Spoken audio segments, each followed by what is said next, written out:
On the news, insecurity in Plateau State persists as bandits ambush leave 70 vigilantes dead in Kukawa and Bunyu communities.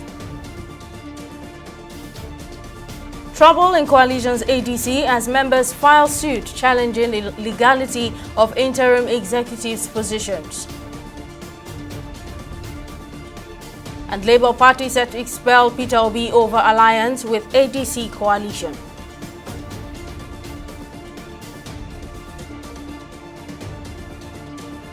It's a pleasure to have you join us on News Now on TV360 Nigeria. I'm Simisola Atiku. No fewer than 70 vigilance group members have been reportedly killed following an ambush by gunmen in Kukawa and Bunyu communities of Kanam local government area of Plateau State. The incident, which reportedly occurred on Monday at about 2 p.m., was confirmed by the chairman of the vigilance group in Kukawa, Aliyu Bafa. According to the chairman, the massacre occurred just a kilometer away from the main Kukawa town when bandits ambushed the vigilantes as they were heading to their hideout in the government reserve Madam Forest. He later disclosed that the gunshots came from vigilantes who had arrived from Dongorunwa, Safio to confront bandits in their hideouts. According to him, more than 60 victims have been buried in Kukawa alone. In politics, 3 members of the African Democratic Congress ADC have instituted a lawsuit before a federal high court in Abuja challenging the interim leadership of the party led by former President of the Senate, David Mark. Among several reliefs sought, the plaintiffs are asking the court to declare the appointment of Mark, the former Minister of Interior, Rauf Aregbesola, and the former Minister of Sports, Bolaji Abdullahi, as unconstitutional, unlawful, null and void. In their suit, they assert that the former national chairman of the ADC, Ralph Nwosu, lacks the right to convene either a national working committee or a national executive committee meeting or any other since his tenure as national chairman had expired. The plaintiffs also said that the interim executives cannot, and in quotes now, cannot and should not act in a leadership capacity, adding that they were appointed by an illegal meeting organized by a former national chairman. They also prayed the court for an order restraining the Independent National Electoral Commission, INEC, from recognizing the 4th, 5th, and 6th defendants as the interim national chairman, national secretary, and national publicity secretary of the first defendant.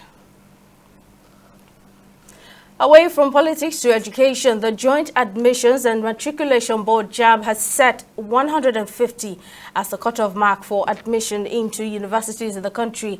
The board took the decision on Tuesday during the 2025 policy meeting on admissions held in Abuja. The development comes months after JAMB admitted to technical glitches in the conduct of the 2025 UTME. Meanwhile, the federal government has pegged the minimum admissible age for candidates seeking admission into tertiary institutions in Nigeria at 16 years. Minister of Education Tunji Alausa announced this on Tuesday during the 2025 policy meeting on admissions. The minister disclosed the age requirement will be enforced through its central admissions processing system CAPS, with efforts made to accommodate candidates who would turn 16 by August 31, 2025. Let's get reactions to these new enforcements. I'm joined on the news by the Director, Africa Bridge Initiative, Okweoluwa Taiwo. Thank you very much for your time. Now, one of the reasons given by JAMB for pegging the cutoff mark at 150 is the low turnout of students for various courses of study. Now, how effective will this adjustment be in ensuring an increase in the number of students? All right, that was a very big question for the educational sector in Nigeria. Pretty much you must understand that there are a lot of pressure in the educational sector. So there's a lot of pressure on the government. So where is the pressure coming from? The pressure is coming from the influx, millions of students migrating from the primary, secondary into tertiary institutions. So what does that mean? The number of public institutions and private institutions, yet not enough for the millions of students that's coming in. So there's a pressure on the government. But in as much as the pressure is coming, another part we must also look at is what is happening to the parents. and also the student. The student have a target. Where is the target coming from? We have a global figure of age 15 to 25 as a youth. So if you are already pegging my age in Nigeria to 16 years before getting into the university, or before even admissible, so that means I'm already going to be having like 2 years to get my jump into the university. That's already 2 years. That's 18 years already. So with 4 years, that means by 22 or 23, I'll be leaving university on an average number. So what does that mean? Plus 1 year NYC, that is already 23, 24. So in the global markets, I'm already shortchanged. So the pressure is also coming from the students and the parents. So what do? We need a leverage point for the stakeholders to come on board. It's not easy to roll out policy from the government. The government must also understand what is coming from the other state actors, like the private sector. They must be involved in all of this policy for us to understand that we must not change the future of our children. All right, now, so you've touched on the age aspect. That's the 16 years of the admissible age now of 16 approved by the federal government, following the back and forth of appropriate age to be admitted into tertiary education. I did not get your response on the 150 mark, cutoff mark now, pegged for students to gain admission into the university. That's the cutoff mark. What are your thoughts on that? Do you think that this reduction, this adjustment now will ensure an increase of students into tertiary institutions? Okay, so for the cutoff mark of 150, for me, I would say that the 150 is too low. It's too low compared to the standard. Because we're talking about 400 marks. So if you are looking at 150 to 400, that is still very low. But also, we must also understand, like I said earlier, there's a pressure on the government. There's a pressure on NUC. There's a pressure on every university in Nigeria, both the federal and the state. So what does that mean? The 150 is a global point. Each of the university will still go back to set their own benchmark. So this 150 cannot take you to University of Abuja. It cannot take you to University of Lagos. For instance, as at the time last year, an average score for a student for University of Lagos should be nothing less than 250. An average score. So it's still for the JAMB to put it at 150. It's still very low because the standard must be set. The standard is very crucial. So 150 to 400 is still low. Moving on now, in legislative matters, the Nigerian Senate has reiterated its commitment to a careful and independent review of concurrence bills forwarded by the House of Representatives. Addressing the chamber on Tuesday, Senate leader Senator Opeyemi Bamidele emphasized that while legislative cooperation is guided by the principle of reciprocity between chambers, each bill will undergo rigorous scrutiny to reflect diverse public interests. Senator Bamidele assured both chambers that the Senate remains firmly committed to upholding legislative integrity by ensuring all concurrence bills receive a comprehensive evaluation before passage. Also speaking, Senate President Godswill Akpabio confirmed that 6 bills from the House have been addressed last week. He affirmed that at least 2 more are slated for consideration this week, highlighting the Senate's sustained dedication to collaborative and responsible lawmaking. Without attempting to respond to what was published in some newspapers about the Senate not working concurrence bills of the House of Representatives, let me say for the record that we have been doing what we are supposed to do, and that only last week this Senate concurred to 6 bills from the House of Representatives. And yes, while we have the principle of chamber reciprocity, Mr. President, the principle of chamber reciprocity does not necessarily mean for us garbage in, garbage out. We will continue to consider concurrence bills sent from the House of Representatives the same way they also consider our own, and we will ensure that every bill is given attention in overriding public interest. I just wanted to say this. We are attending to those concurrence bills and will continue to do what we are supposed to do. But at least I know we are going to do 2 today and we'll continue to do so. So please let our brothers in the House of Representatives know that we cannot joke with anything that comes from there. It takes 2 hands to clap, and we'll continue to work together. So proceed. The National Publicity Secretary of the Labour Party, Abayomi Arabambi, says the presidential aspirant in the 2023 election, Peter Obi, will be expelled from the party at the National Executive Committee NEC meeting. Speaking during a televised interview, Arabambi declared that in clear terms that Peter Obi had lost his place in the party the moment he opted to join the coalition under the flag of the African Democratic Congress, ADC. He condemned what he described as Obi's crafty decision to belong to 2 different political parties at the same time, contrary to the law and tenets of the party, adding that Obi's earlier suspension on the grounds of anti-party activities will now metamorphose into complete expulsion to serve as retribution to others. Arabambi further affirmed that the party has resolved to convene an emergency NEC meeting where Obi will be recommended for expulsion, after which his official departure will be confirmed at the party convention. A warehouse located in the Alakpere area of Lagos State has been sealed by the National Agency for Food and Drug Administration and Control, NAFDAC, following a targeted raid that uncovered expired chemicals, counterfeit packaging materials, and unregistered products being processed for distribution. While all operations have been suspended pending the outcome of an ongoing investigation, NAFDAC has summoned the warehouse management now to provide verifiable documentation regarding the origin and authenticity of the materials uncovered during the raid. Our correspondent, Comfort Samuel, has details in this report. Acting on credible intelligence and multiple public reports, NAFDAC, in partnership with law enforcement agencies and other relevant stakeholders, carried out a targeted operation to dismantle a suspected unregistered warehouse at the center of a dangerous and illicit supply. The crackdown uncovered a disturbing stockpile of expired chemicals, unapproved pharmaceutical products, raising serious concerns about public health, regulatory enforcement, and the integrity of Nigeria's pharmaceutical supply chain. This is one of the campaigns that the agency is doing to safeguard the health of Nigerians.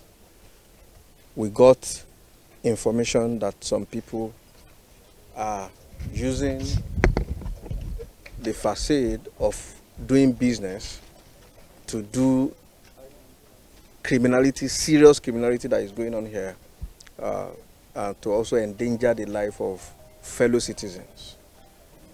We, as an agency set up by law to prevent such criminality, we've stepped into it to make sure that we bring whoever is committing it to justice. And what is it that he's doing?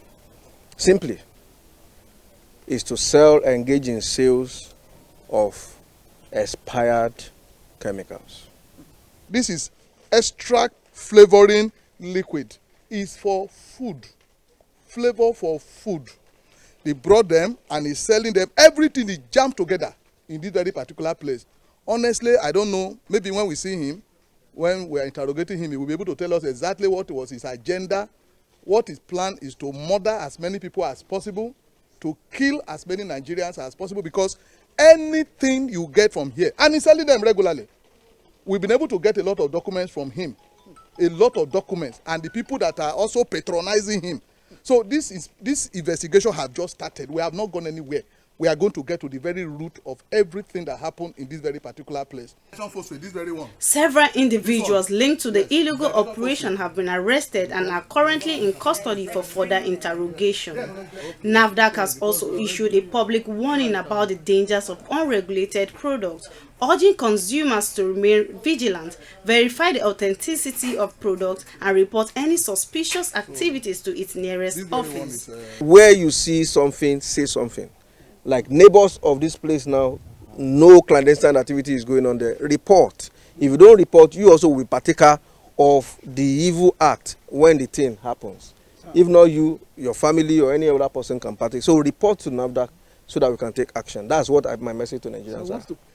If you have expired product, there is a way we handle expired product. We have guidelines online. They are all there in our website. We have all our regulations. They are also there in our website on what we do whenever something is expired. There are some that can be revalidated if they are not used for food, but we do not revalidate food grade chemicals, and we also do not revalidate pharma grade chemicals, that is pharmaceutical grade chemicals.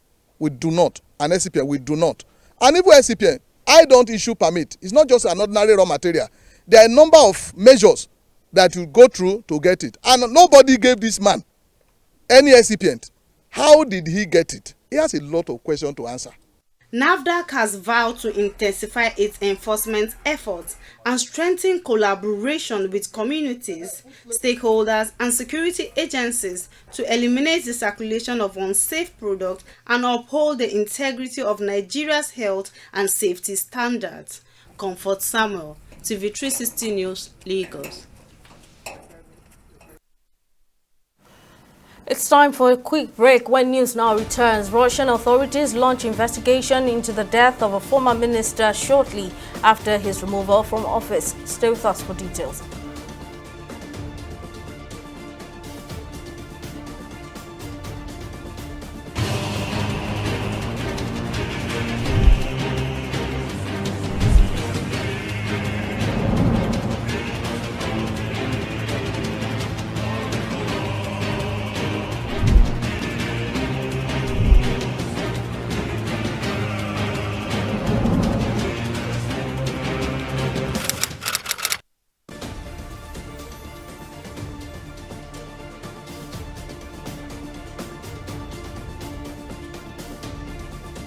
Welcome back. Let's take you through our main stories. No fewer than 70 vigilance group members have reportedly been killed following an ambush by gunmen in Kukawa and Bunyun communities of Kanam local government area of Plateau State. According to the chairman of the vigilance group in Kukawa, Aliyu Bafa, the massacre occurred just a kilometer away from the main Kukawa town when bandits ambushed the vigilantes as they were heading to their hideout in the government reserve Madam Forest. We also told you that 3 members of the African Democratic Congress ADC have instituted a lawsuit before a federal high court in Abuja challenging the interim leadership of the party led by former President of the Senate, David Mark. Just in case you missed any of our news bulletins or for more updates, you can catch us on Limex World TV and AVO TV or log on to our website on www.tv360nigeria.com. You can also follow us on our social media platforms on Twitter, Instagram and YouTube at TV360 Nigeria, or download our mobile app on Google Play Store, Huawei App Gallery and Apple Store. On Facebook, we're at TV360 Online.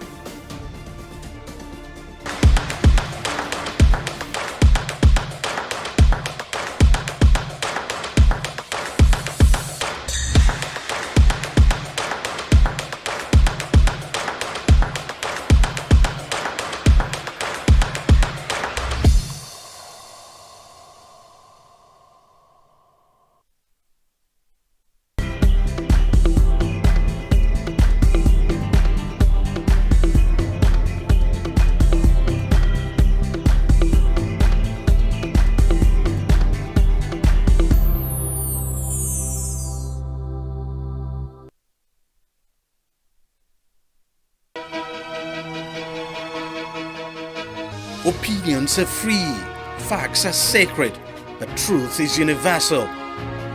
How, in practical terms, can we, for instance, de-escalate the tension? When you go into public office, you must be ready to answer to the people. We know where the enemy is. 3 places. The Lake Chad Basin, the border area between Nigeria and Cameroon, and then the Sambisa Forest. On Digi360, we give you a complete dose of everything. Opinion, facts and undiluted truth. I hardly believe what politicians are saying in this part of the world. A new Nigeria is possible, a future is possible. We delve into the issues, dissect it so that you can understand it, use it to take action. I don't think there's any need for any governor to look for grant for ranching. Digi360, dissecting the issues.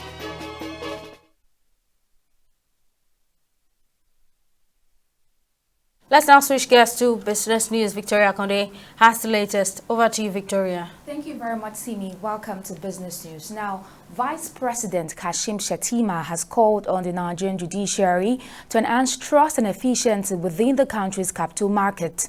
VP Shettima, together with the Minister of State for Finance, Doris Anite, the Director General of the Securities and Exchange Commission, Motimi Agama, and other stakeholders in the capital market, stressed that the judiciary has a critical role in driving the agenda of the federal government to achieve the 1 trillion naira target for the Nigerian economy. Speaking at the Securities and Exchange Commission Judges Workshop in Abuja, Shettima highlighted how effective dispute resolution mechanisms underpin investor confidence and market stability. The effectiveness of any capital market hinges on one fundamental, non-negotiable element: trust. Investors, whether local or international, institutional or retail, will only commit their hard-earned capital where they are confident that their investments are secure, that transactions are transparent, and that their rights are protected. This confidence is built on the foundation of strong regulatory frameworks. The ISA 2025 therefore represents a significant evolution in the regulation of the capital market by introducing a number of significant elements: stricter penalties for market abuse, enhanced corporate governance, and new dispute resolution mechanisms.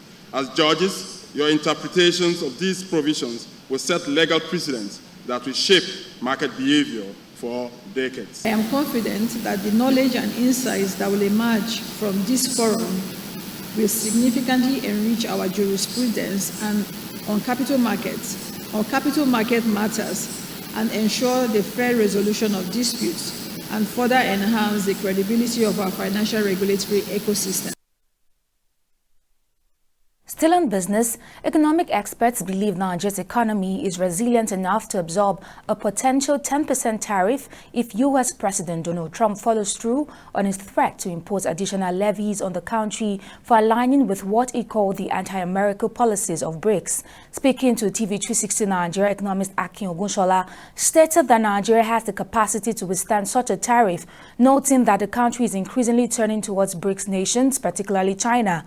However, Ogunshola acknowledged that the key sectors, especially agriculture and natural mineral resources, could feel the impact of the tariff. Still, he emphasized that Nigeria could simply redirect its exports to other global markets if necessary. Nigeria has some outlined benefits that we're going to derive from the BRICS nation. China is one of the strong countries in the BRICS, and China has been, enjoying and encouraging us to export our non-oil exports to China and to Brazil now that the president just, went to. So Nigeria will be diverting their non-oil exports to China, and China will be benefiting more because we have lower tariff to actually export to China. So Nigeria wants to kind of diversify the country that we're going to be exporting, especially non-oil exports to, because the oil exports, that's crude oil and gas, they are going to be exempted from the additional 10% to the U.S. And majorly, the U.S., our export to the U.S. is majorly in the oil and gas exports. Others are cashew and some other cash crops that we export to the U.S. But China is willing, is a very big alternative for us to actually export those non-oil exports to. So Nigeria will not really feel it. It's just to shift our exports from the U.S. and move it to China and Brazil. Majorly our cash crops and some other mineral resources that we export to the U.S., apart from the oil that we also export. Right now, we'll go on a short break and be back with stock market updates.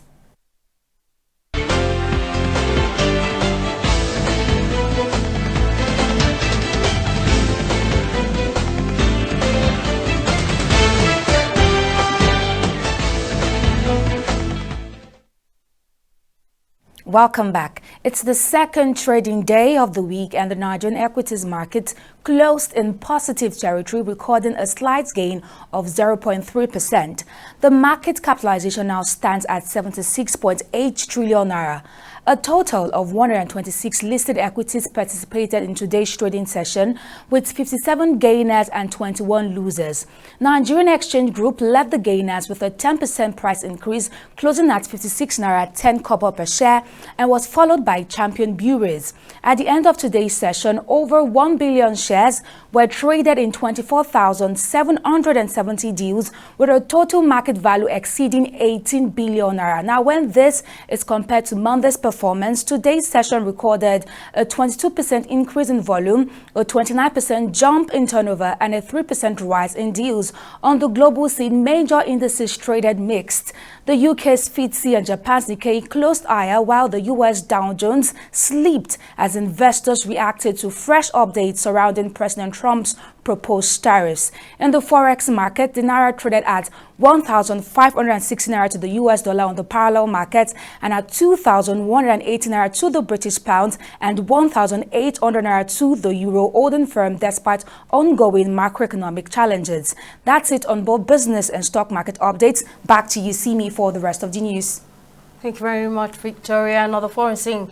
Russia's top criminal investigation agency is probing the death of a former transport minister, Roman Starovoyt, whose body was found with a gunshot wound near his car hours after President Vladimir Putin dismissed him from his post. Authorities say the 53-year-old politician's body was discovered near a Tesla vehicle abandoned near a park in the Moscow region, with a pistol registered in Starovoyt's name located nearby. The investigative committee has opened a case to determine the full circumstances of his death, suggesting it could be suicide. Russian media, citing law enforcement sources, say the gunshot appeared to be self-inflicted. And U.S. President Donald Trump has been nominated again for the Nobel Peace Prize. Israeli Prime Minister Benjamin Netanyahu told Trump on Monday that he recommended him for the prestigious award. Handing the American leader the letter, he said he sent the Nobel Committee. Trump has been nominated several times by people within the U.S. as well as politicians abroad, but that's only one small step in the secretive process. Trump's nominators have included a group of U.S. House of Republicans, and two Nobel groups separately nominated him in 2018 for his work to ease nuclear tensions with North Korea. And on sports, Warri Wolves and Yobe Desert Stars are the biggest beneficiaries on match day 2 of the ongoing Nigeria National League Super 8 playoffs currently taking place at the Stephen Keshi Stadium in Asaba, Delta State, as the Bulls secured crucial 3 points in their bid to gain promotion to the Nigeria Premier Football League. In the Southern Conference Division, Warri Wolves defeated Kun Khalifats 3-1, with the goals arriving in the 2nd minute and the 38th minute respectively. Efe Yahere put the icing on the cake when he added a third in the 68th minute to secure the full 3 points for the Warri-based side, as they made up for their opening day 1-0 defeat to Osun United last Saturday. Well, that's it on News Now. Many thanks for watching. We'll see you again next time.